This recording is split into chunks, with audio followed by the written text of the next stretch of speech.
So hello guys, in this video we'll be talking about the different neurotransmitters and the receptors. तो genome में एक table दे रखी है and that table is table 7.2 which is showing various neurotransmitters and उनके receptors. Glutamate के दे रखे हैं, AMP receptor, kainate receptor, NMDA रिसेप्टर, गाबा का दे रखा है, गाबा A B, ग्लाइसिन के रिसेप्टर्स दे रखे हैं, acetylcholine. So I'll be discussing all of that in this video.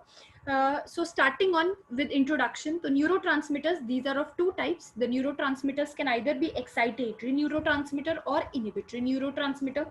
Now majority of excitatory neurotransmitter, about 70% of it, that is the glutamate. ठीक है. इनहिबिटरी न्यूरोट्रांसमीटर्स दो सकते हैं, एक गाबा और एक glycine. Now glycine can also act as an excitatory neurotransmitter in certain places. I'll be telling you where.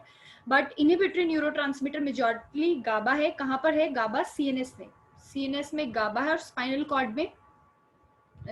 Cord में है glycine, right? Now there are certain other neurotransmitters which are present in various other locations. So dopamine we know is present in the substantia nigra. Substantia nigra में dopamine अगर deficient हो तब disease आती है Parkinson's. ठीक है. Dopamine can also be present in mesocortical system. और अगर यहाँ पर ये deficient होए then the disease which arises is schizophrenia. ठीक है. तो schizophrenia as well as Parkinson, both of these are related to the deficiency of dopamine. Parkinson is also related to deficiency of dopamine and as well as schizophrenia. कहाँ पर? अगर substantia nigra में deficient है then it is Parkinson's, or if it is deficient in the mesocortical system then the disease is schizophrenia. Serotonin कहाँ present है? Raffi nucleus. Norepinephrine कहाँ पर है? लोकस सेरुलियस में. लोकस सेरुलियस कहाँ मिलेगा? जब रोम्बॉइड फोसा के अंदर हम देखते हैं then we observe the locus coeruleus. ठीक है. और सेरोटोनिन रैफीमैग्नस न्यूक्लियस में, raphe magnus nucleus pain modulating pathway के अंदर हम पढ़ते हैं. Okay. Then acetylcholine, this is present majorly Betz cells क्या है?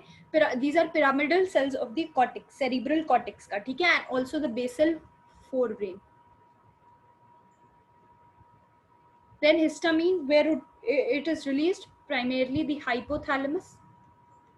and एक और मतलब न्यू नेम है which is anandamide. ठीक है. so this is responsible for the feel good state, sleep state, food intake stage and feel good state में. this is the neurotransmitter which is anandamide. this is in sleep, in food intake and feel good state. ठीक है. and this is acting on the cannabinoid receptors. ठीक है. बस इतना याद रखना है. this is acting on cannabinoid receptors. Now we'll be talking about each of the receptor, each of the neurotransmitter and the receptor in detail. Okay, so now let us start with the glutamate. So glutamate के जो receptors हैं that so हमने already देख लिया ना, glutamate is an excitatory neurotransmitter in 75% of the cases. ठीक है. अब glutamate के जो receptors है they are either metabotropic and inotropic. अब इनका मतलब क्या है? Metabotropic is G coupled receptor, G protein coupled receptor है. और G protein भी इसमें कौन सा है? GQ. We know G protein can be GS, GI, GQ. तो इसमें जो G protein है GQ. और वी नो हमें पता है कि GQ प्रोटीन जो है ये क्या प्रोड्यूस करता है? सेकेंड मैसेंजर्स IP3 एंड डाइएसाइल ग्लिसरॉल. किससे? PIP2. ठीक है. ये these are the second messengers in the case of glutamate metabotropic type of receptors. ठीक है. और अल्टीमेटली रिजल्ट क्या होगा? Suppose this is your membrane, post synaptic membrane. So ultimately these would be opening the calcium channels, जिसकी वजह से calcium का influx होगा. और जो पोटेशियम का इफ्लक्स है that would be stopped. Potassium efflux को ये इनहिबिट करेंगे. अल्टीमेटली क्या? डीपोलराइज कर रहे हैं मेम्ब्रेन को. Therefore the glutamate that is an excitatory neurotransmitter. तो इसमें क्या क्या याद रखना है? मेटाबोट्रोपिक, G प्रोटीन कपल्ड होता है. कौन सा? GQ. Which are the secondary messengers? They are the IP3 and diacylglycerol. Result क्या होता है, कैल्शियम इनफ्लक्स बढ़ जाता है, पोटेशियम इफ्लक्स कम होता है, अल्टीमेटली डीपोलराइजेशन होती है। अब एक और चीज कि ये कहाँ कहाँ होते हैं। Okay, what is the site of this metabotropic receptor, तो कहाँ कहाँ है, right down the locations. So these are present in the cerebellum and hippocampus.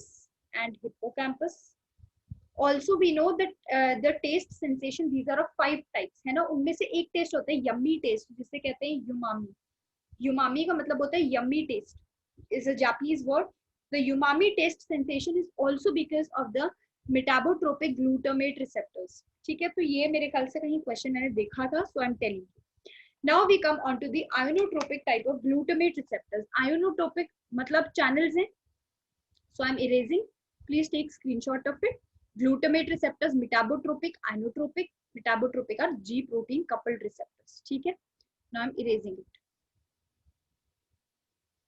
अब आ जाते हैं ionotropic. So ionotropic का मतलब क्या है, these are ion channels, मतलब glutamate would bind to the ions and that would render the ion channels active. इसकी वजह से ion channels active हो जाएंगे. So suppose again this is postsynaptic membrane and this is a ion channel for sodium. लेकिन ये ion channel तब तक open नहीं होगा जब तक यहाँ पर कौन ना bind कर दे, glutamate. So glutamate is a ligand, it will bind to this channel. This is ligand gated channel और इसकी वजह से सोडियम का इनफ्लक्स या कैल्शियम का इनफ्लक्स, ठीक है, या फिर पोटेशियम का इफ्लक्स कम होगा। मेजरली ये दोनों होंगे, सोडियम इनफ्लक्स बढ़ेगा एंड पोटेशियम का भी इनफ्लक्स बढ़ेगा। ठीक है, अब ये 3 टाइप के होते हैं, they can be AMPA receptors, they can be the kainate receptors और they can be NMDA receptors. ठीक है, ये होंगे 3 टाइप के। Now let us talk about these 3 types of receptors more in detail बात करते हैं। तो याद रखना है कि अल्टीमेटली क्या हो रहा है, डीपोलराइजेशन हो रही है, because inside of the cell positive हो रहा है। ठीक है, अब AMPA रिसेप्टर्स का मेजर रोल क्या है, this increases the sodium entry, sodium influx को बढ़ा देता है, पोटेशियम एग्जिट को भी कम करेगा, लेकिन मेजर रोल क्या है सोडियम एंट्री में। सेम इज विद काइनेट रिसेप्टर्स, ये भी सोडियम एंट्री को बढ़ा देगा, सोडियम एंट्री बढ़ जाएगी, पोटेशियम एग्जिट भी कम होगा डेफिनेटली, लेकिन कम होगा। ठीक है, sodium entry would increase, sorry potassium exit increases but come increase होगा, मतलब पोटेशियम ये तीनों की परमेबिलिटी इंक्रीज कर देगा, लेकिन बहुत कम करेगा पोटेशियम की। मेजरली जो पॉजिटिव आयंस है वो अंदर आ रहे हैं। ठीक है, सो AMPA में क्या रखना है, सोडियम एंट्री बढ़ा देता है, काइनेट में सोडियम एंट्री बढ़ा देता है, NMDA में लेकिन calcium entry increases much more, calcium influx increases much more. उसके बाद क्या होगा, सोडियम इनफ्लक्स भी बढ़ेगा, ठीक है, बट मोर कैल्शियम एंट्री बढ़ेगा। Now I said that glycine is both inhibitory as well as excitatory neurotransmitter. मैंने ये लाइन बोली थी जस्ट, क्यों बोली थी, बिकॉज ग्लाइसिन जो है this is required for the working of NMDA receptors. जो NMDA रिसेप्टर्स हैं ये तब तक काम नहीं करेगा जब तक ग्लाइसिन आए, जब तक ग्लाइसिन आए। ठीक है, तो ग्लाइसिन आएगा, इसको स्टिमुलेट करेगा और फिर डिपोलराइजेशन होगी, इसलिए ग्लाइसिन सिर्फ इनहिबिटरी नहीं है, it also can be considered as a excitatory neurotransmitter. So it is both the excitatory as well as inhibitory. Majorly क्या है, inhibitory in spinal cord. ठीक है, और क्या these NMDA receptors, these are important. क्यों, क्योंकि NMDA receptors को inhibit करता है magnesium. So write down that magnesium that is a natural blocker. Magnesium is a natural blocker of NMDA receptors. अभी magnesium हटेगा कब, मैग्नीशियम हटेगा जब मेम्ब्रेन थोड़ी पॉजिटिव हो चुकी होगी, और मेम्ब्रेन पहले से पॉजिटिव कैसे होगी, क्योंकि AMP एंड काइनेट रिसेप्टर्स पहले से ही एक्टिवेट हो चुके होंगे। ठीक है, इसलिए थोड़ी सी पॉजिटिविटी आई, उस पॉजिटिविटी उस डिपोलराइजेशन की वजह से क्या होगा, मैग्नीशियम हट जाएगा, जिसकी वजह से फाइनल एक्टिव कौन होगा, NMDA रिसेप्टर्स। नाउ लोकेशन लिखो NMDA रिसेप्टर्स की, these are highest in hippocampus. क्यों इसका इंपॉर्टेंट रोल है, NMDA receptors these are highest in hippocampus. We know hippocampus is the site for conversion of short term memory to the long term memory by the process of long term potentiation. I have already explained this long term potentiation in one of my videos, so guys please go and check. long term potentiation से क्या होगा, short term memory long term memory में convert होगी, और वो किसके कारण है, NMDA रिसेप्टर्स के कारण ही है। इसलिए hippocampus is having highest concentration, ठीक है। ऑल्सो एनएमडीए रिसेप्टर्स को डीपोलराइजेशन इंड्यूस्ड रिसेप्टर कहते हैं। क्यों? I have already explain, depolarisation होगी जिसकी वजह से मैग्नीशियम का ब्लॉक है वो हट जाएगा। Now there are certain blockers. अब एक चीज होती है, अगर कैल्शियम न्यूरॉन के अंदर ज्यादा आ जाएगा ना, तो उससे क्या होगा, टॉक्सिसिटी हो जाएगी। उससे क्या होगा, टॉक्सिसिटी हो जाएगी सेल के अंदर। तो उसको रोकने के लिए क्या होता है, there are astrocytes. We know astrocytes, these are supporting cells in the central nervous system. Astrocytes are supporting cells in the central nervous system. So glutamate जब सपोज ये प्री साइनेप्टिक न्यूरॉन है, ये पोस्ट साइनेप्टिक न्यूरॉन है, pre synaptic neuron से glutamate निकला और कहाँ पर आ गया, साइनेप्टिक लेफ्ट में। कुछ तो रिसेप्टर्स पे एक्टिवेट होगा, लेकिन बचा हुआ ग्लूटामेट जो है that would be taken up by the astrocytes. ये मैं क्लिनिकल कोरिलेशन कर रही हूँ, इसलिए it is important to understand. Astrocytes would take up the residual glutamate, ठीक है, दे वुड टेक अप, लिख लेती हूँ, टेक अप ग्लूटामेट। अगर ये नहीं होता, अगर कुछ हो कि स्ट्रोक हुआ या कुछ हुआ और एस्ट्रोसाइट्स को डैमेज हुआ, तो इसकी वजह से क्या होगा, ये ग्लूटामेट बढ़ जाएगा। ग्लूटामेट बढ़ेगा तो क्या हुआ, रिसेप्टर की एक्टिविटी बढ़ जाएगी, एनएमडीए रिसेप्टर की एक्टिविटी बढ़ जाएगी, जिसकी वजह से क्या होगा, इन्फ्लक्स ऑफ कैल्शियम ज्यादा होगा। This influx of calcium that would cause the cytotoxicity, and this type of toxicity is called as glutamate induced cytotoxicity. This type of toxicity is called glutamate induced cytotoxicity, ठीक है। इसकी वजह से क्या हुआ, suppose brain में छोटे से एरिया में स्ट्रोक आया, इस्कीमिक अटैक आया, बट उसकी वजह से आसपास का एरिया भी इस्कीमिक अटैक में जाएगा, क्योंकि एक एस्ट्रोसाइट की डेथ हुई लेकिन साथ में न्यूरॉन्स की भी क्या हुआ, साइटोटॉक्सिक अटैक आ गया, ठीक है। This is seen in certain type of disease like amyotrophic lateral sclerosis, Alzheimer's, Parkinson's, इन सब में होता है, ठीक है। और इन सब में हम ड्रग्स देते हैं, मैं वो ड्रग्स डिस्कस कर रही हूँ, but that drug you have to understand कि वो किसके अगेंस्ट होगा, एनएमडीए रिसेप्टर्स। रब करने से पहले I am going to summarise again. मैंने कहा ग्लूटामेट की मेटाबोट्रोपिक, आइनोट्रोपिक, दो टाइप के चैनल्स आइनोट्रोपिक हैं, तीन टाइप के देखे। I was talking about in detail about the NMDA receptors. Glycine इसे स्टिमुलेट होंगे, मैग्नीशियम इसका नेचुरल ब्लॉकर है, डीपोलराइजेशन इंड्यूस्ड है, और उसके अलावा हाईएस्ट कंसंट्रेशन हिप्पोकैम्पस में है, यहाँ पर लॉन्ग टर्म मेमोरी बनाने में हेल्प करते हैं by the process of long term potentiation.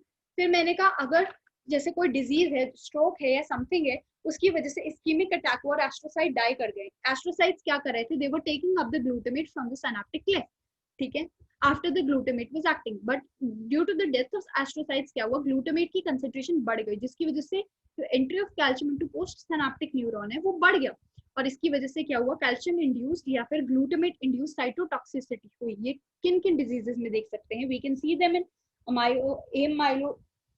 अमायोट्रोपिक lateral sclerosis, Alzheimer's, Parkinson's, इन सब में हो सकता है। और इसको इनहिबिट करने के लिए हम एनएमडीए रिसेप्टर के अगेंस्ट ड्रग्स देते हैं। Now I am going to discuss that, okay. तो ये क्लिनिकल कोरिलेशन था, so I am erasing them.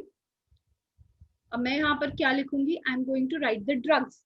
तो जो ALA, what is ALA? It is amyotropic lateral sclerosis. Please write down, it is amyotropic lateral sclerosis. इसके अंदर जो हम drug देते हैं दैट इज राइल्यूजोल। ये सारी ड्रग्स जो मैं बता रही हूँ, these are going to inhibit against, they're going to work against the NMDA receptors. Second disease है एल्जाइमर्स। एल्जाइमर्स डिजीज के अंदर जो हम ड्रग देते हैं दैट इज मिमेंटिन, ठीक है। थर्ड मैंने बताई थी पार्किंसन, राइट, थर्ड मैंने बताई थी पार्किंसन। सो पार्किंसन में हम क्या देते हैं, थर्ड पार्किंसन, और उसके अंदर हम क्या देते हैं, इमेंटाडीन, ओके। सो ये तीन ड्रग्स हैं, these are against the NMDA receptors, you can take a screenshot. और उसके अलावा अब हम ड्रग्स जब देख रहे हैं तो हम ड्रग्स इन दोनों के अगेंस्ट भी देख लेते हैं। एक ही ड्रग है AMP और काइनेट के अगेंस्ट, मैं बताऊंगी, that is the topiramol. So यहाँ आई एम राइटिंग इट।